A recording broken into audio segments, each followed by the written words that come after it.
Viewers இப்போ நம்ம கம்ப்ளீட்டாக இந்த வண்டியை நம்ம வந்து டயக்னோஸ் பண்ணிட்டோம். அதாவது ஏபிஎஸ் ஃபால்ட்டு. ஏபிஎஸ்க்கு வந்து பார்த்தீங்கன்னா என்னென்ன காரணம் இருக்குது?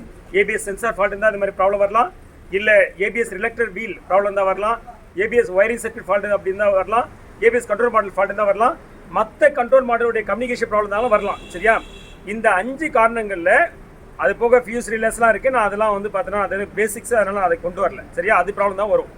இப்போ இதில் நம்ம என்னென்னு கன்க்ளூஷன் பண்ணிக்கலாம், ஏபிஎஸ் கண்ட்ரோல் மாடல் தான் ஃபால்ட்டுன்னு கன்க்ளூஷன் பண்ணுறோம். எப்படி பண்ணுறோன்னா, இதுக்கு ஏபிஎஸ் சென்சார் போட்டு பார்த்துட்டோம், ஒர்க் ஆகலை.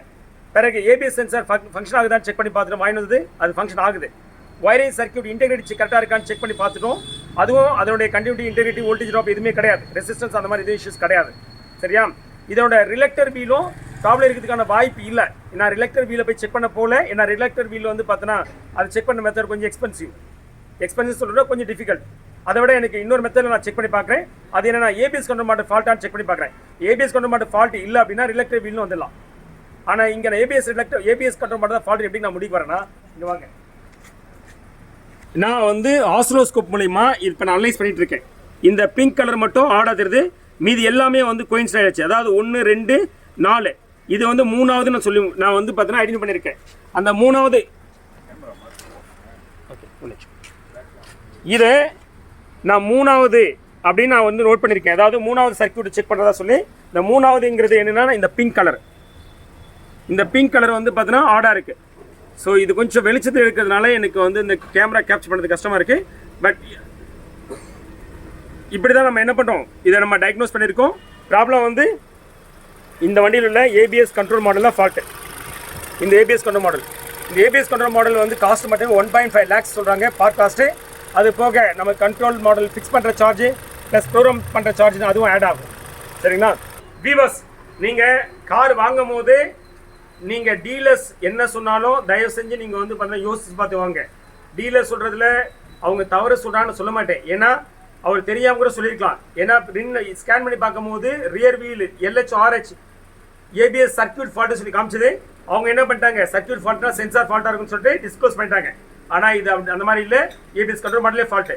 ஸோ வாங்குற நீங்கள் ரொம்ப கேர்ஃபுல்லாக வந்து பார்த்தீங்கன்னா இந்த மாதிரி பிரச்சனை ரிஸ்க்லாம் யோசித்து பார்த்து வாங்கணும், இல்லாட்டி வெரி எக்ஸ்பென்சிவ். ஏன்னா இது 1.5 lakhs இந்த கண்ட்ரோல் மாடல் இட் செல்ஃப். சரிங்களா? இந்த கார் எவாலுவேஷன் நம்மகிட்ட வந்தது. எவாலுவேஷன் பண்ணி ஒரு 4 நாள் 5 நாள் கழிச்சு தான் இப்போ நம்மகிட்ட வந்து இது ஃபிக்ஸ் பண்ண சொல்லி வந்திருக்கு.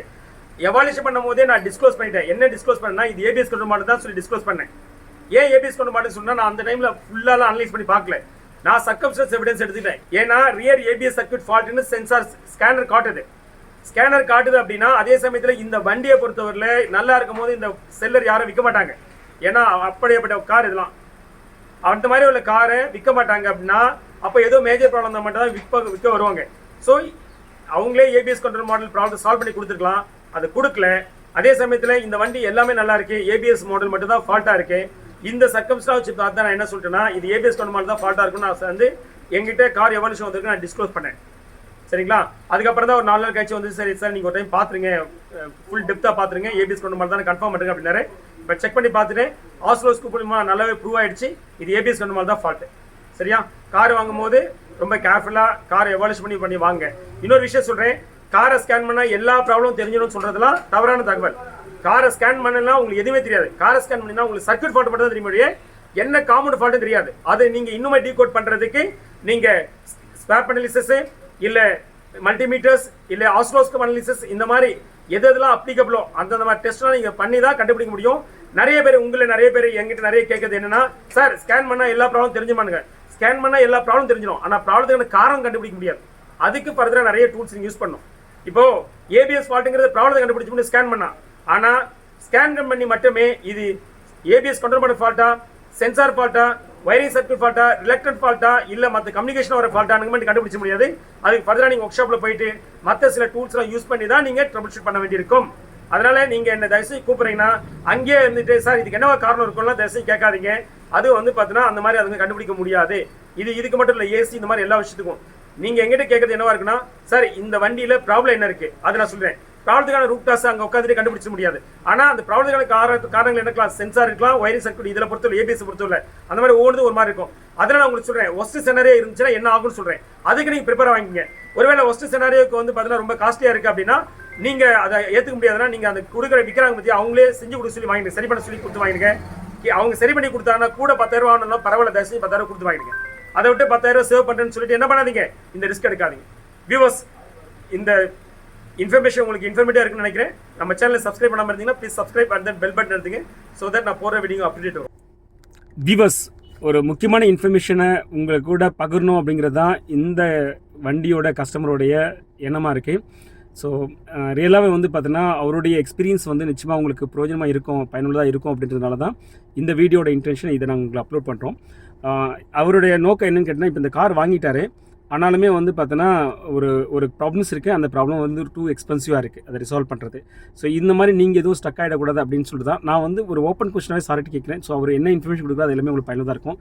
சரி, இப்போ நீங்கள் வந்து பார்த்தீங்கன்னா இந்த காரை நீங்கள் வாங்கியிருக்கீங்க. இந்த கார் வாங்கினதில் உங்களுக்கு சில எக்ஸ்பீரியன்ஸ் இருக்குது. இந்த எக்ஸ்பீரியன்ஸை வந்து மற்றவங்க வந்து இதை ஃபேஸ் பண்ணாமல் இருக்கணும் அப்படிங்கிறது தான் உங்களோட நோக்கமாக இருக்குது. ஜஸ்ட் எங்களுடைய வியூவர்ஸ்க்கு உங்களோட எக்ஸ்பீரியன்ஸ் ஷேர் பண்ணுங்க. கார் வாங்க போகிறோன்னாக்கா நம்மளுக்கு ஒன்றுமே தெரியாது காரை பற்றி. அந்த ஏபிஎஸ்ன்றது வந்து ஜஸ்ட் ஒரு 10,000 சொல்லி டிரைவர்ஸ் மூலிமா சொல்லி கொடுத்துட்டாங்க. அப்படி இருக்க சொல்ல இங்கே வர சொல்ல அதனுடைய காஸ்ட் வந்து அதிகமாகுது, அது நம்மளுக்கு தெரியாது. அதனால் நீங்கள் வாங்குறீங்கனாக்கா செகண்ட்ஸ் கார் ஃபால்ட் இல்லாமல் வாங்க முடியாது. அப்படி வாங்குறீங்கனாக்கா ரொம்ப பெரிய எக்ஸ்பென்சிவ் வர மாதிரி இருந்தால் அது தெரியாது என்ன காஸ்ட்டு என்னன்றது. அது ஒரு ப்ரொஃபஷ்னலை வச்சு சார் மாதிரி இருக்கிறவங்க உங்கள் ஏரியாவில் இருக்கலாம், நல்ல அந்த டெக்னிக்கல் உள்ளே போய் இது எவ்வளோ ஆகும் காஸ்ட்டு, இது மட்டும்தானா, சென்சர் மட்டும்தானா, உள்ளே ஏபிஎஸ்ஸும் போயிருக்கா, வேறு இபிஎஸ் போயிருக்கா, அதெல்லாம் பார்த்துட்டு முக்கியமானதெல்லாம் கருத்தில் வச்சுக்கோங்க. வச்சினாலும் நம்மளுக்கு தெரியாது ரேட்டு. அதனால் ரேட்டு தெரிஞ்சவங்கள்கிட்ட போய் ஒரு கார் வாங்குங்க. மெயின் அதுதான். ஹைடெக்கான கார் வாங்கினா ஆசை வாங்கிட்டேன். பட்டு அந்த இப்போ அதிகமாக செலவு பண்ண வர சொல்ல அது கொஞ்சம் கஷ்டமாக இருக்குது. நம்ம ஃபஸ்ட்டே அதை தெரிஞ்சு வாங்கியிருந்தனாக்கா கொஞ்சம் ஈஸியாக இருந்திருக்கும். சரி பண்ணலாம், இதை நம்ம தெரிஞ்சு தான் வாங்கணும், ரேட்டு சொல்லிட்டாங்க ஆல்ரெடின்னு சொல்லிவிட்டு. ரெண்டாவது வந்து வீடியோ பார்க்குறவங்களுக்கு ஒரு கொஸ்டின் வைக்கிறேன். நீங்கள் பார்க்குறதோட விட்டுடாதீங்க. உங்கள் நண்பர்களுக்கு, ஃப்ரெண்ட்ஸுங்களுக்கு, ஃபேமிலியில் இருக்கிறவங்களுக்குலாம் அனுப்புங்க. அவங்க கார் வாங்குறாங்க வாங்கலை அது அப்பாலப்பட்ட பிரச்சனை. ஒரு நாலேஜ் வளரும். இதை பார்த்தாங்கனாக்கா ஓ இது இருந்தால் வாங்கக்கூடாது, இது இருந்தால் கேட்கக்கூடாது, நம்ம இட்டுன்னு போய் கேட்கணும் என்ற நாலேஜ் வளரும். அதனால் இதை ஷேர் பண்ணுங்கள், நிறைய பேருக்கு அனுப்புங்க. அவங்க பார்த்து அவங்க வாங்குறாங்க வாங்கலை கார் வச்சுருக்கிறவங்களும் இதை பற்றி தெரிஞ்சுப்பாங்க. செகண்ட்ஸ் காராக புது கார் வச்சுருக்கிறவங்களும் சொல்லுவாங்க இதுதான் ப்ராப்ளம், விற்க சொல்ல அவங்களும். நீங்களும் வாங்க சொல்ல தெரியுங்களா, கொஞ்சம் ஷேர் பண்ணுங்கள். சாருக்காக சொல்கிறேன்னு நினைக்காதீங்க, எனக்காக சொல்கிறேன்னு நினைக்காதீங்க. எனக்கு சாட்டிஸ்ஃபேக்ஷன் தான் சார் பண்ணி கொடுத்தது. ஃபஸ்ட்டு வந்து சொல்லிட்டாரு, ரெண்டாவது ஒரு 3 டேஸில் ரெடி பண்ணி கொடுத்துட்டாரு. அதனால் இங்கே வாங்க, நீங்கள் இந்த வீடியோ பார்க்குறதோட விட்டுறாதீங்க, கொஞ்சம் ஷேர் பண்ணுங்கள் சாருக்காக, எனக்காகவும் பண்ணுங்கள். நிறைய நாலேஜ் வளருது. நான் பார்க்க எனக்கும் வந்து சில பார்ட்ஸினுடைய ரேட்டு இப்படி இருக்கும், அந்த இது ப்ராப்ளம் இவ்வளோ இருக்கும், ஒன்று ஒன்றா கட்டினா ஒன்று ஒன்றா போனால் அதெல்லாம் சிம்பிளாக முடிச்சு சார் இப்படியே ரன் பண்ணுங்கன்ற அளவுக்கு சொல்கிறாரு. கொஞ்சம் எளிமையாக இருக்குது, சீப்பாகவும் பண்ணி கொடுக்குறாரு. அவ்வளோதான் என்னுடைய இது. நீங்கள் வாங்க சொல்ல எல்லாம் தெரிஞ்ச அலைட்டுன்னு போய் வாங்குங்க. டிரைவர் சொல்கிறாரு, ஃப்ரெண்டு சொல்கிறாங்க, அம்மா சொல்கிறாங்க, நம்பிக்கையாக இருக்குதுன்னு வாங்காதீங்க. கொஞ்சம் டெக்னிக்காக யோசித்து இது பண்ணுங்கள்.